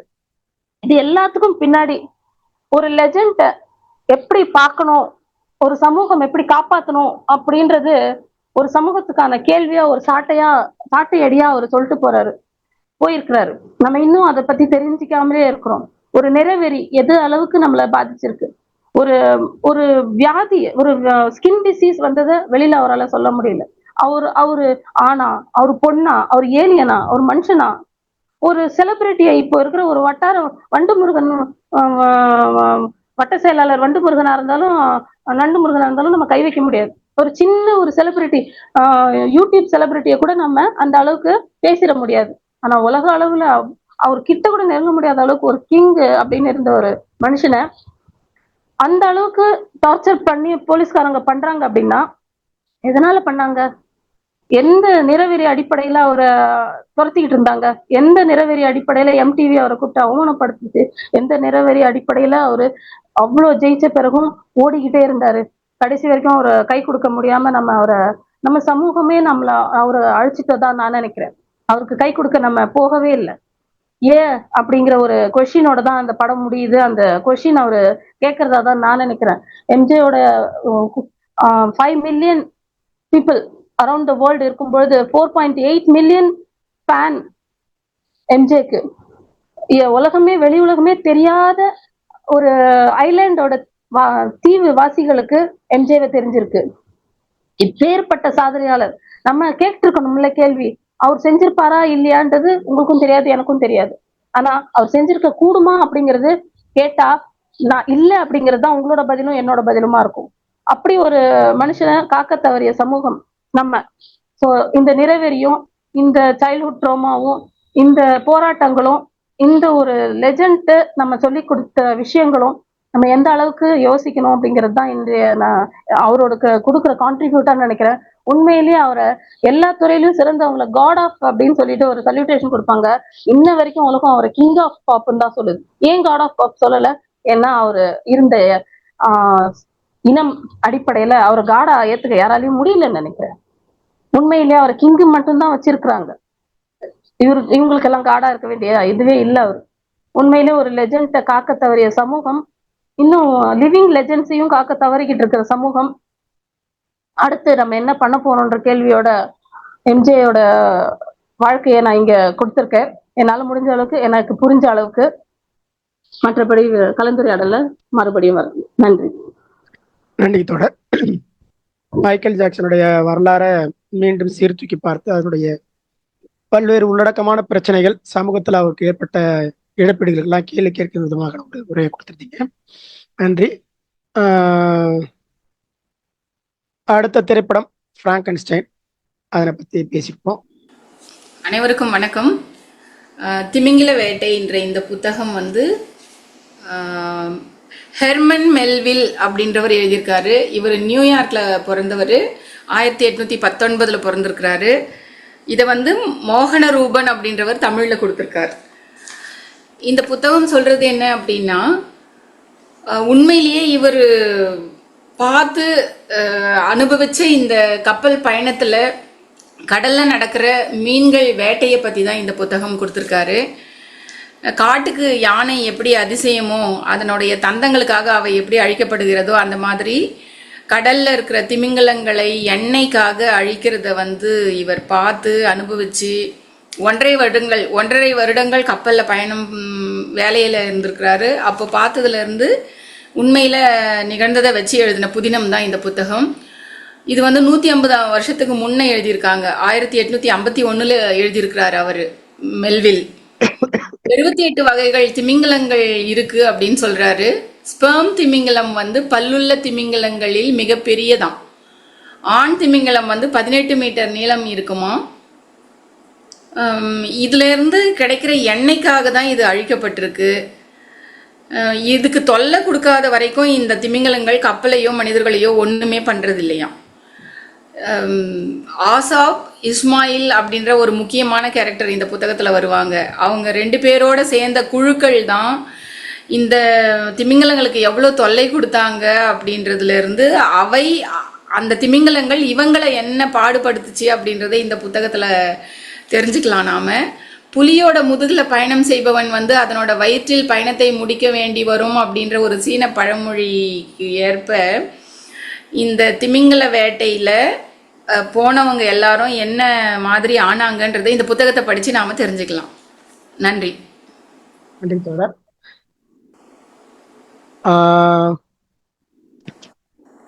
அப்படியே நீங்க பேசிட்டு போடுங்க. வணக்கம் ஆயிஷா தோழர். உண்மையா அந்த மைக்கேல் பத்தி ஒரு கண்ணோட்டம் இருந்தது. அவங்கள பத்தி கிரிட்டிசைஸ் பண்ணது தான் என் மனசுல ஆழமானது. உண்மையிலேயே சொல்றேன், நான் உங்களோட இப்ப பகிர்ந்துக்கிறேன். அந்த கண்ணோட்டத்தையே இந்த படம் மாத்துது அப்படின்னு சொல்லி தான் போன மந்த்லயே வீட்டில் பேசிக்கிட்டாங்க. அப்போ வந்து ரொம்ப நல்லா எடுத்திருக்காங்க அப்படின்ற மாதிரி தான் சொன்னாங்க. நீங்க எல்லாம் விளக்கி சொல்லும் போது ஆரம்பத்துல இருந்து அதை கேட்டப்ப மாறுபட்ட கோணம் தான் அவர் மேல வருது. ஆக நம்ம ஒரு பகுதியை பார்த்து ஒருத்தர் எடை போடக்கூடாதுன்றது இதுல இருந்து தெரியுது. கர்ணத்தோழர் பகிர்ந்துகிட்ட அந்த படம் வந்து எனக்கு பரிச்சயம் இல்லை, அதனால நான் பார்த்து தெரிஞ்சுக்கிறேன். ரொம்ப அழகா விளக்குனீங்க ஆயிஷா தோழர், நன்றி. நன்றி நன்றி தோழர். பானுரேகா தோழர் இருக்கிறாங்க. இப்பதான் வந்தேன்னு சொல்லுவாங்களோ, நான் பார்க்கல சொல்லுவாங்க. ஆமாங்க சார், வணக்கம். அனைவருக்கும் வணக்கம். நான் இன்னொரு மீட்டிங்ல இருந்துட்டேன். ஓகே, ஒன்றும் பிரச்சனை இல்லை. ஏன்னா அது தலைப்பு வந்து சமூக நீதி கிராமப்புற பெண்கள், அதனால அப்படி போயிட்டேன். ஏன்னா நீங்க கொடுத்துக்கிற படத்தை பார்த்து தெரிஞ்சுக்கலாம். 2 படம் பேர் போட்டுக்கிறீங்க, எப்படியும் போஸ்டர் இருக்கும், எப்படியும் பேஸ்புக்ல இருக்கும். இருந்தாலும் ஆயிஷா பேசுறதுல அப்பப்போ நடுவுல ஞாபகம் வந்து போச்சு, அச்சோ அவங்க எப்படி எக்ஸ்பிளைன் பண்றாங்க தெரியலையேன்னு. அதனால கண்டிப்பா பாக்குறேன் 2 படத்தையும். இந்த நிகழ்வை நான் இப்ப எப்படி பயன்படுத்திக்கிறேன்னா, ஒரு முறையும் மனோகரி டீச்சர் வந்து புத்தகத்தை அறிமுகப்படுத்துறாங்க, அதை சொல்லாமையே பேசி முடிச்சிடுறேன்.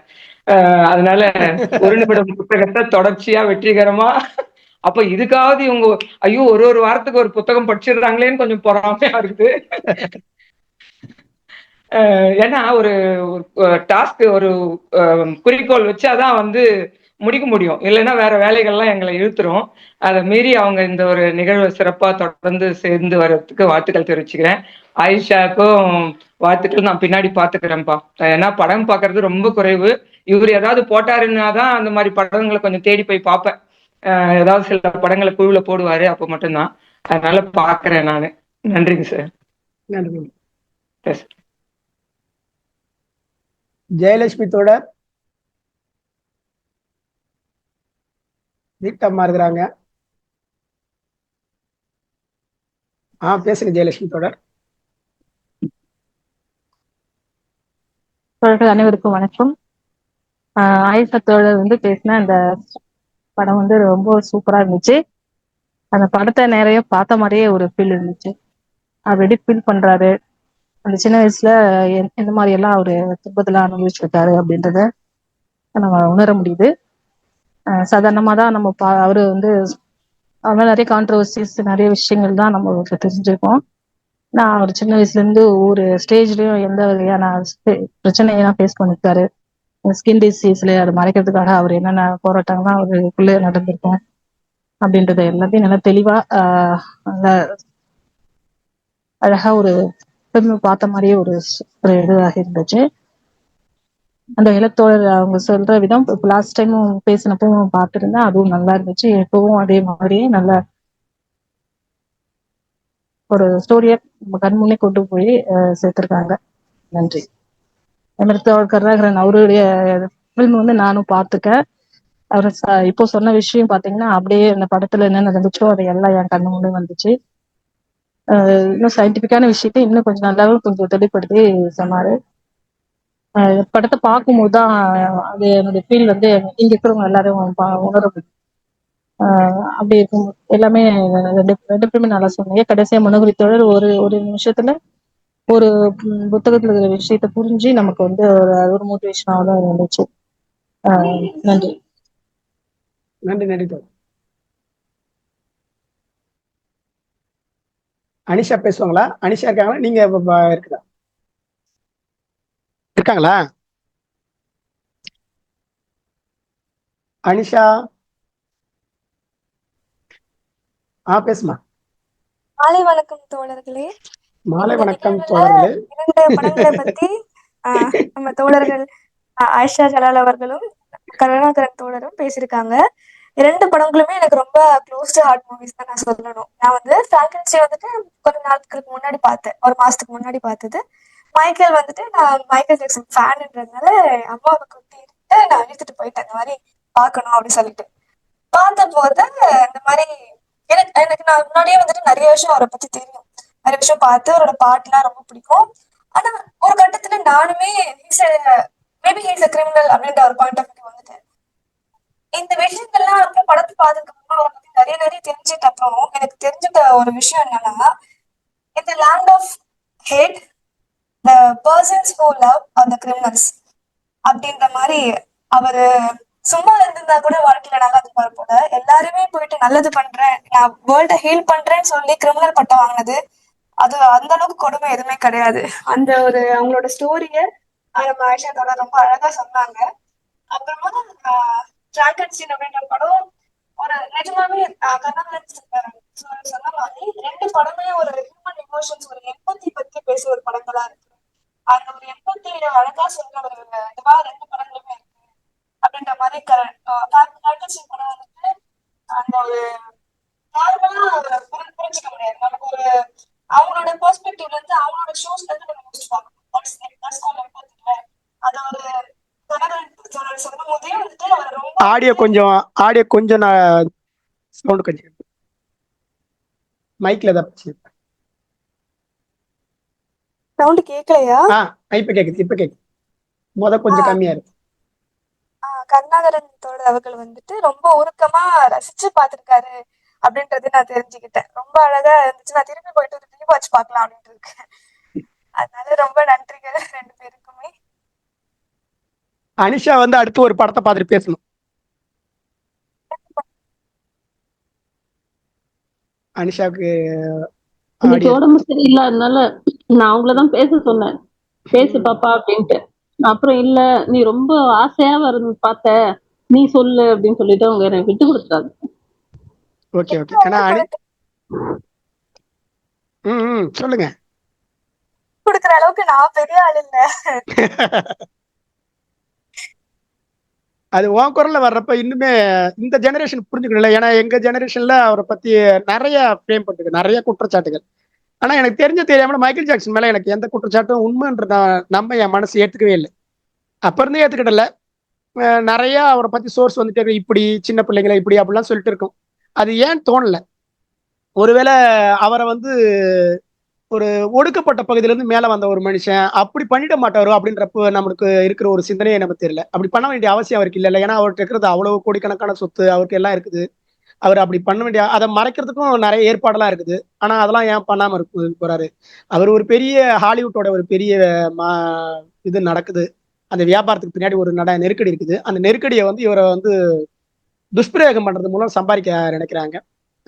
டயனா, ஆமா டயனாவே அப்படித்தான். டயனா வந்து இவங்க வந்து அவங்கள வந்து மோசமா சித்தரிச்சு காட்டி ஒரு வியாபாரம் பண்றதுக்காக மீடியா பண்ண வேலைகள்ல ஒண்ணுதான். நம்ம அதோட வாழ்க்கை வாழ்ந்துட்டு 2 மரணங்களும் மிகப்பெரிய லெஜெண்ட்ஸோட 2 மரணங்களுக்கு நம்ம சாட்சிகளா இருக்கிறோம். டயனா வந்து அப்படின்றத தாண்டி 2 பேரும் ஒரு ஏஞ்சல்ஸ் சொல்லலாம். ஒரு அந்த அளவுக்கு ஒரு எம்பாத்தி இந்த பர்சன் திருப்பி வர வாய்ப்பே இல்லை. தேடி தேடி போய் மக்களை உதவுனாங்க. அந்த உதவுனவங்களே வந்துட்டு 2 பேருமே வந்துட்டு கிரிமினல் சொல்லி இது பண்ணிட்டாங்க. டயானாவையுமே எவ்வளவு அக்யூசேஷன் வச்சாங்க கடைசி காலங்கள்ல. அதாவது டயானா வந்து எனக்கு ஒரு ஆசிரியர் பேசி பதிவு பண்றப்ப அவர் சொன்ன எந்த வார்த்தைகளையும் வந்து இன்னும் சொல்ல வந்து இப்படி நம்ம ஸ்டூடெண்ட்ஸ் மாதிரி இப்படி பேசுறான்ற மாதிரி இருக்கும். அப்படித்தான் சொன்னாரு. வேற ஒரு எனக்கு ரொம்ப பிடிக்காத மாதிரி தான், அதனால பிரச்சனை இல்லை. ஆனா டயானாவை பத்தி பின்னாடி எனக்கு இப்பெல்லாம் பேசுறதால டயானாவை பத்தி ஆர்டிகளை தேடி தேடி படிச்சு ஒரு வயசுல அவ்வளவு பெரிய தேவதை மாதிரி அந்த அம்மா எல்லாருக்கும் உதவி இருக்கு. தன்னுடைய எல்லா விதமான அவங்களோட பர்சனல் லைஃப், தனிப்பட்ட வாழ்க்கை பத்தி யாரையும் நம்ம இது பண்ண, தனிப்பட்ட வாழ்க்கை தான். அதை நம்ம ஒன்றும் பொதுவெளியில வச்சு பார்க்க வேண்டியதில்லை. தனிப்பட்ட வாழ்க்கையில அது பொதுவெளியில பிரச்சனை வருதுன்னா அதை பத்தி யோசிக்கலாம். அவங்களோட தனிப்பட்ட வாழ்க்கையில அவங்க வாழறாங்க, அவ்வளவுதான். ஆனா மற்றபடி அவங்களால முடிஞ்ச அவங்களுடைய ஃபேமை பயன்படுத்தி நிறைய உதவி இருக்கிறாங்க. ஆனா அந்த ஃபேம் தான் அவங்கள வந்து திட்டமிட்டு இவங்களோட மீடியாக்களுடைய அந்த அட்டூழியம் தான் அது. மைக்கேல் ஜாக்சன் வந்து ஏஆர் ரஹ்மான் பகிர்ந்துட்டு அந்த வார்த்தை தான் ரொம்ப அழகா இருக்கு. அவரை சந்திக்கணும் அப்படின்ற மாதிரி அவரை சந்திக்கிறதுக்கான வாய்ப்பு இருக்கிறப்ப, இல்லை நான் வந்து ஆஸ்கார் வாங்கிட்டு வந்து உங்களை சந்திக்கிறேன்னு சொல்லிட்டு போனாராம் அவரு. அப்புறம் பார்த்தா ஒரு அழகான கையை வந்து அந்த கதவை தொட்டு திறந்துட்டுச்சு. அப்படியே எனக்கு அப்படியே அப்படியே உணர்வு பூர்வமா இருந்துச்சு அவரை சந்திச்சது. அந்த சந்திச்சு பேசுன தருணம் அவர் பேசினாரு. அப்புறம் சில உரையாடலாம் நடந்துச்சு. ரொம்ப மென்மையா பேசினாரு, ரொம்ப அழகா பேசினாரு. ஏன்னா நம்ம ஏஆர் ரஹ்மான் ரொம்ப மென்மையானவர் தான். அவரு மென்மையானவர் தான் அவர் சொல்றாரு. அந்த மாதிரி ஒரு மென்மையான பேச்சு நடந்துச்சுன்னு சொல்லிட்டு. ஸோ 2 லெஜெண்ட் வாயில இருந்து அந்த வார்த்தைகள் ரொம்ப அழகா. ஸோ மைக்கேல் ஜாக்சன் ஒவ்வொருத்தவங்களுக்கு அவர் தேவன்னு சொல்லலாம். இப்ப எனக்கு வந்து ஒரு போராளி, சமூகத்துக்கான ஒரு விஷயத்துக்காக போராடு. நம்ம இவரை சொல்லுவோம்ல, இன்னொரு டக்குனு மாறலையா, ஒரு பேர் டக்குனு வரல, அவரை ஒண்ணு பேசிட்டு இருப்போம். அவங்களும் ஒடுக்குமுறைக்கு எதிராக போராடினவர் தான். அவங்களுடைய வார்த்தை, அவங்களுடைய குரல்கள் மூலமா சமூக ஒடுக்குமுறைக்கு வந்து அவங்களுடைய குரல்கள் மூலமா வெளிப்படுத்தினாங்க. எல்லாம் போராட்ட களத்துல இறங்கி தான் போராடணும் இல்லை, தன்னுடைய கலை வடிவத்தின் மூலம் சொல்லணும். நான் இந்த துயரம் இப்படிதான் இருக்கு, நான் அதை பேசுறேன், இந்த இடத்த இப்படி நீங்க அநியாயம் பண்றீங்க, அதை அந்த குரல் வழியா பேசுறேன், இது இன்னும் பெரும் வீச்சுக்கு போகுதுன்ற மாதிரி பேசினவங்க. ஸோ அந்த மாதிரி தான். ஸோ வழக்கம் போல ஆயிஷா தொடர் வந்து அதை எந்த புள்ளியில ஆரம்பிச்சு எப்படி கொடுத்தா அந்த உணர்வு கடத்தப்படும். ஏன்னா அவட வாழ்க்கையோடைய ட்ராமா எங்கெங்கெல்லாம் நடக்குது, தந்தையின் மூலம் நடக்குது, அவனோட விபத்துகள் மூலம் நடக்குது, எல்லா விபத்தையும் கடந்து இந்த சோழுக்கு வந்து அந்த இடத்த அடையிற பொழுது அவருடைய நிறம் வந்து எவ்வளவு புறக்கணிக்கப்படுது, அவருக்கு ஏற்பட்ட அந்த வெண்புள்ளி பிரச்சனை வந்து எவ்வளவு பெரிய பிரச்சனையா அவருக்கு ஆனது, இதற்காக எடுக்கப்பட்ட மருத்துவ பிரச்சனை தான் அவருக்கு பெரிய லட்சக்கணக்கான ரூபாய் அவர் செலவு பண்ணிட்டே இருக்க வேண்டியதா இருந்துச்சு சொல்லுவாங்க. ஏன்னா அந்த நிறமாற்ற அறுவை சிகிச்சை செஞ்சதுக்கு அப்புறம் அது ஒரு பெரிய துயரம் அவருக்கு. அது பண்ண வேண்டிய கட்டாயத்துக்கு தள்ளப்பட்டாருன்றது அந்த அளவுக்கு இது. இந்த துயரத்தெல்லாம் தாண்டி அந்த மனுஷனை எவ்வளவு இந்த சமூகம் மோசமா நடத்துச்சு, ஆனா அது கேள்வியா வச்சு அந்த சமூகம் நடத்துனது சரியா, இந்த திரைப்படத்தின் வழியே நடத்துனது சரியில்லைன்றத வந்து வெளிப்படையா ஜாஃபர் வந்து போராடல, யார்ட்டையும் சண்டை போடல, அவங்க உறவினரா வந்து நிரூபிச்சுட்டு போயிருக்கான். சாட்சியம், வரலாற்று சாட்சியம், வரலாறு என்னை நிரூபிக்கும். ஃபிடல் காஸ்டர் சொன்ன வார்த்தையில் வரலாறு என்னை விடுதலை செய்யும். எப்படி நீ குற்றவாளி நான் சொல்றேன், நீ சொல்லிட்டு போடா, வருங்காலத்தை வரலாறு என்னை விடுதலை செய்யும் அப்படின்னு சொல்லுவாரு. அதே மாதிரிதான் காலங்காலமா மைக்கேல் ஜாக்சன் மீது புரிதலற்று புரிஞ்சுக்கிட்டோ தன் வன்மத்தின் மூலமா தகவலை பரப்பணும் நிறைய பேர் இருக்கலாம். இன்னைக்கு நிரூபிக்கப்பட்டிருக்காரு அவர் அப்படி இல்லை. இன்னைக்கு எல்லாரும் மனதிலும் மீண்டும் அவர் மீது இவர்கள் படிந்து வச்ச அழுக்குகள் மூலம் கழுவி கலைஞ்சிருச்சு அந்த மைக்கேல்ன்ற படம், கழுவிடுச்சு, சுத்தம் அடிச்சு, அப்படிதான் சொல்லணும். அந்த மாதிரியான ஒரு இதை கொடுத்திருந்தாங்க. மிகச்சிறப்பு. வழக்கம் போல நம்மளே பாராட்டிக்கிற மாதிரி மிகச்சிறப்பு அப்படின்னு சொல்லிக்கலாம். மிகச்சிறப்பு. தொடர் நீங்க பதிவு பண்ணுங்க. ஆஷத்தோட தகவல் பதிவு பண்ண பதிவு. வேற யாராவது இருக்காங்களா? இல்லையா? சாமிநாதன் தோழர், தினேஷ் வந்து எப்பவுமே வந்து அமைதியா தான் இருப்பாரு. தினேஷ் என்னோட வானவில் மன்ற கருத்தாளரு, அமைதியா பார்த்துட்டு போடுவார். சாமிநாதத்தோட பல்லடம் சாமிநாதத்தோட சரி தொடங்கி பேசுறீங்க. எனக்கு அவசரமா வேற ஒரு ப்ரோக்ராம் யோசிச்சு அவசரமா பண்ண நினைச்சு, ஆனா ரெண்டுக்குமே ஒரே புள்ளியில வந்து ஜாயிண்ட் ஆன மாதிரி ஒரு விஷயத்த நம்ம ரெண்டு பேருமே பேசிருக்கோம். போய் இப்படி வந்து ஜாயிண்ட் ஆன மாதிரி இருக்கு ஒரு விஷயம். அது ரெண்டு பேரும் ஆமா, ஒரு குழந்தைக்கு வர ட்ரோமா, ஒரு குழந்தையா பிறந்த ஒரு குழந்தையா இருந்த ஒரு மனிதனா, அது எதுன்னு தெரியல, ஒரு படைப்போட ட்ராமா. ஆனா ட்ராமா ஒண்ணுதான் ரெண்டு பேருக்கும். சமூகம் பார்த்த பார்வை ஒண்ணுதான். உண்மையிலேயே கின்னஸ்ல இடம் பிடிச்ச நிறைய விஷயங்கள் நம்ம பார்த்திருப்போம். டொனேஷன்ல கின்னஸ்ல இடம் பிடிச்ச ஒரு லெஜெண்ட் நம்ம எம்ஜே. கிட்டத்தட்ட 900 மில்லியனுக்கு மேல, கரெக்டா சொல்றேன்னா 900 மில்லியனுக்கு மேல கொடுத்த கின்னஸ்ல ரெக்கார்டான ஒரு மனுஷன் அப்படின்னா அவர்தான் MJ. The king of pop and also the king of giving. நிறைய கொடுத்திருக்காரு அவரு, நமக்கு நிறைய சொல்லியிருக்கிறாரு, நிறைய செய்ய சொல்லியிருக்கிறாரு. ஆனா நம்ம அவருக்கு கொடுத்தது நிறைய, நம்ம வாங்கினது அவர்கிட்ட இருந்து நிறைய. இன்னைக்கு இந்த இதுல இத்தனை வருஷம் கழிச்சு அவ்வளவு சந்தோஷத்தை அவர் கொடுத்திருக்கிறாரு. உலகம் பூரா இருக்கிற மக்களுக்கு ஒரு சந்தோஷத்தை இறந்த பிறகு ஒரு மனுஷன் கொடுத்திருக்கிறாரு. நான் ரொம்ப சந்தோஷப்பட்டேன், ரொம்ப என்ஜாய் பண்ணி பார்த்தேன். உண்மையிலேயே நீங்க சொன்ன வார்த்தை தான். அவர் பண்ணிருப்பாரா அப்படின்னு கேட்டா எல்லாரோட மனசுலயும் வர்றது இல்ல.